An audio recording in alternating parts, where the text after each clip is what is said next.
I thought about you tonight, and it was triggered by, I'll cry. And what I want to say is, you're the bravest person I've ever known, and I don't know if you've ever heard this. I know your mama was a saint, but you're the most Christ-like person I ever met. And I think it's a new way of looking at it. It's a new way of thinking, because it came over me tonight. And I think I'm like this, but I was always afraid to be like this, because if I wasn't contained by a marriage, what would that mean? If I didn't have someone to protect me and take care of me, to choose me forever and ever, to make me feel like I'm good enough. But I always wanted to come back to the world. It was my greatest love story, me and the world. It's too hard to be happy, like, when it's this terrible outside, when there's so much injustice and so much to do. It literally fatigues every part of you. And you're not broken. Actually, you're the most awake person, because you're not okay with being okay in such a broken world where all the systems are malfunctioning and our people are sick, because it doesn't have to be like this. I was thinking about you and I was like crying. I was like, he taught me the whole time. Like, I thought I was right because I was sacrificial and I was nice. I just wanted someone to love me, but I wanted to give my love too, and I got a little distracted. I really did. And you were trying to tell me that, and I did it so many times around, because when it really came back to it, I really think that my greatest love story is me and the world. If I am so focused on somebody else and I want to fix every problem for them and make everything perfect for them because I want to show them how much I love them, then there's nothing left of me. I can't create, and I don't have a chance to see if I can make any change or do anything different. So that's where it comes back to you. Jake, you literally chose a life that was so hard to live, like my mom did. Like my mom did as a single mom. Like, it's so looked down upon back then to have 3 girls out of wedlock, whatever. She was the best mom in the world. And my ancestors, Grandma Lola, Randy, and a friend of mine said, you have to be nice to your mama. And I felt a vindication come over me, and it didn't matter what my mom had done to me. And this is another way you're the same way. Like, you're so Christ-like. In the Bible, where it says, where somebody was talking to Jesus, and he says, if someone hits you in the face, like, how many times do you forgive them? And Christ says, like, something like 5 times something, and it ends up being like, I don't know the number, maybe you would, but it ends up telling a story like you should forgive them every time.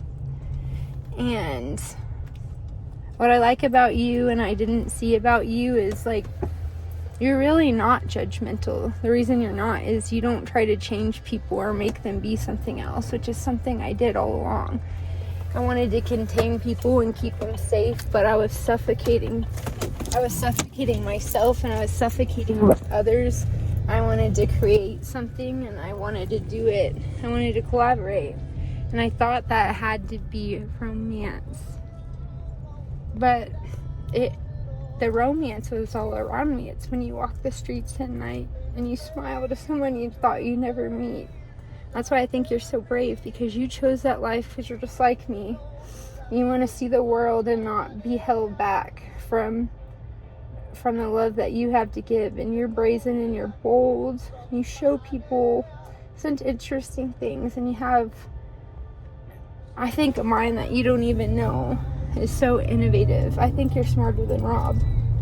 You can show him this, and I love Rob's mind. I wish I got to talk to him more too. I think about him a lot, just because he's a better conversation. You have more interesting thoughts. You really do. And you show him this. You have more interesting thoughts than Rob does. But Rob also has very interesting thoughts. It's like hanging out with the 2 funniest, coolest people ever. I loved being around you guys. It was so much fun. And I never really got the chance, like, to be around men before, like, where they let me in and kind of see a part of their world and accepted me. And you guys, you were both Christ-like like that. And Rob is Christ-like too. And I know he's atheistic, but he would say, no, it's not Christ-like. He's like, that's what being a good person is. I don't need a religion to validate me being a good person. And I do love that about you, Rob. It's very beautiful. And your kindness to me, and just like conversating with me, and like having fun conversations that were interesting and new. It actually really guided me during a dark time. I kept making bad decisions, and I kept just trying to fill myself with just this romance. And Rob, actually, this applies to you too. You're very brave in the same ways. I just want to say I see you guys differently, and I want to be like you, because I want my greatest love story to be to the world, and I want to be open and ready to do it. Because as soon as I like woke up to accepting the world around me, that I actually love them. I love all the world's children. Everybody I meet, I want to protect them. I want to teach them. And that's even grown-ass adult men like you guys. Like, I love you guys like I'm your mother. And I know I'm not your mother, but I want to mother everybody. And that, in romance, that's suffocating, it's sickening, it's like cloyingly sweet. And Jake, he actually really, he's so much like my grandma Lola, it's unreal. They would love each other. They would have had the best time in the world. My grandma would go to the casino. Oop, I almost ran a stop sign. Jake would tell me to get off the phone.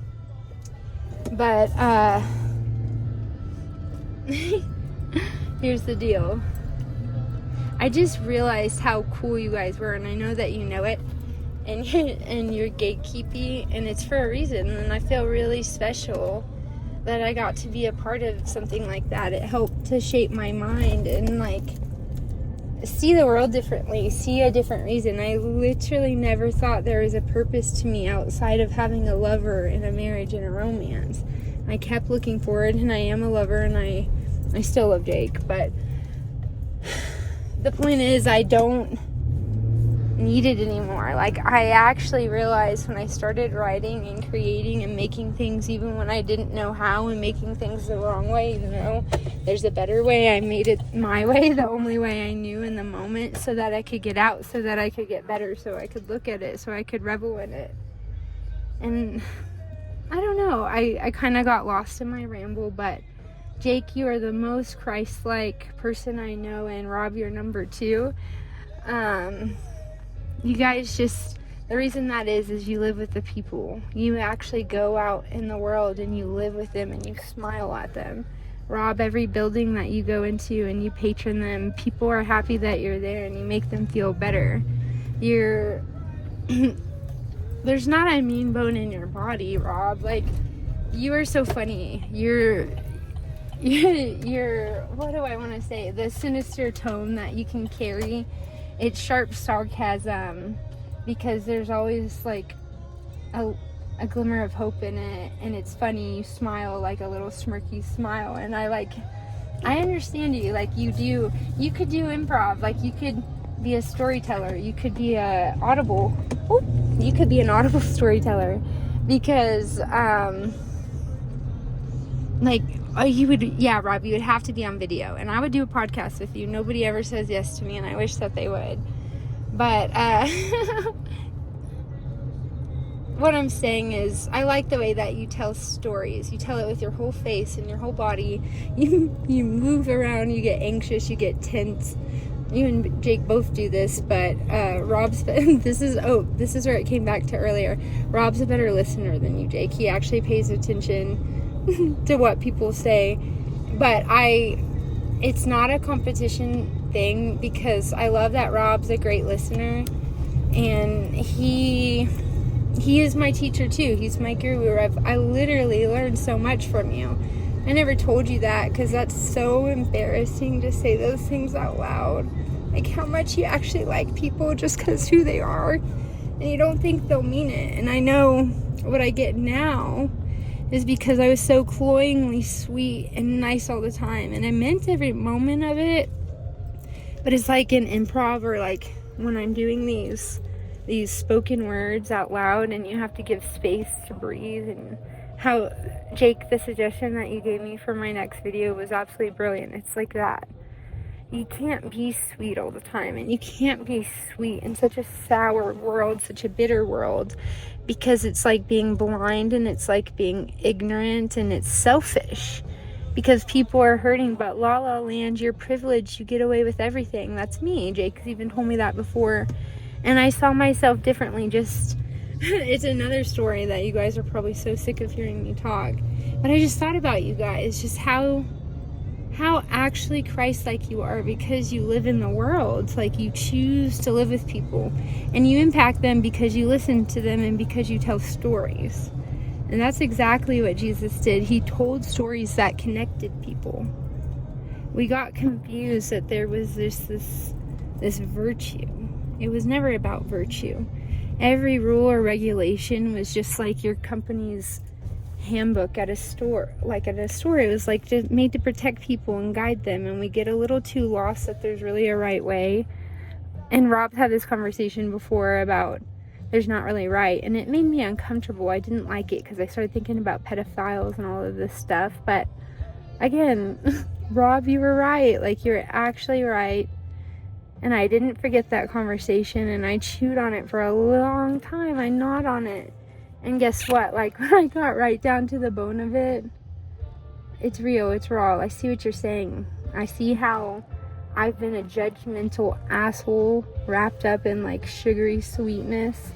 It's like you can't hide it. And the reason I'm an asshole is because I want everyone to be happy. I want everyone to smile and like me. Love talking to Lola. Think I'm pretty. It really is shallow when there's, back to it, a sourness and a bitterness all around us. And that's another reason, Jake, I thought you're the most Christ-like person I know, because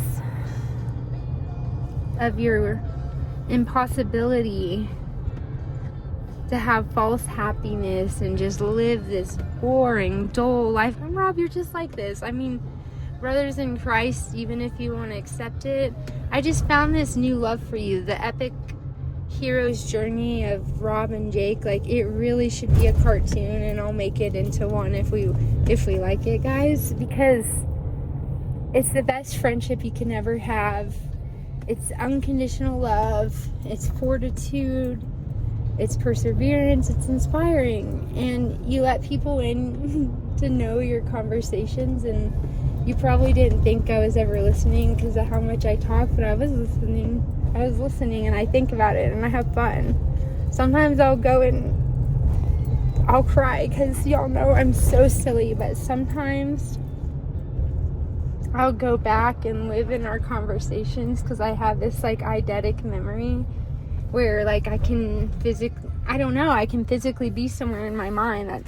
I don't know how to explain it. That's why I always know how to find everything, but maybe I'm just a storyteller and I didn't know it because I've been so plastered in sweetness. I didn't know who I really was. I only focused on making other people happy while also not really allowing them to be themselves, and me being dishonest to them about what my true intentions were, or I don't know. I just have had this like spiritual awakening and this like invocation of responsibility, or how I misdirected my life because I needed so much damn validation and acceptance, because I don't know why. I don't know why I thought I needed them.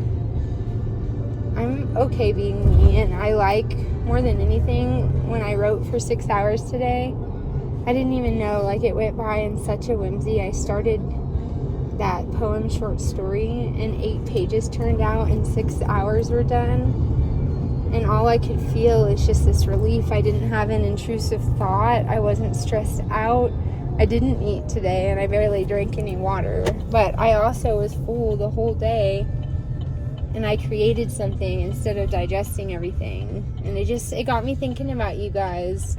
And I didn't really even express my heart completely because I bunny trailed so much. But I hope you actually listened to this and yeah, it was fun having this conversation. Bye.